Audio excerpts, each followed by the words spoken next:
बाबला म्हणजेच लक्ष्मीचंद विरजी शहा या डिस्को किंग म्हणून प्रसिद्ध असलेल्या संगीतकाराचा 20 नोव्हेंबर हा वाढदिवस.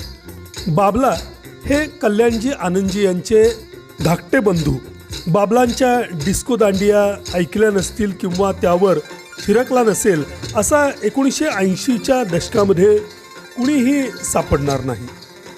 गणेशोत्सव असो, नवरात्र असो किंवा इतर कुठलंही सेलिब्रेशन असो, त्यामध्ये बाबलांच्या डिस्को दांडियांचा आवर्जून सहभाग असायचा. ऑर्केस्ट्रा जगतामध्ये बाबला यांना पर्याय नव्हता. कांचन या त्यांच्या पत्नी त्यांच्यासोबत असायच्या. दोघांनी मिळून कितीतरी अल्बम्स निर्माण केले आणि ते प्रचंड लोकप्रिय झाले. बिनाकासारख्या चित्रपट गीतांच्या कार्यक्रमामध्येही बाबलांचे गैरफिल्मी संगीताचे अल्बम्स वरच्या क्रमांकावर होते.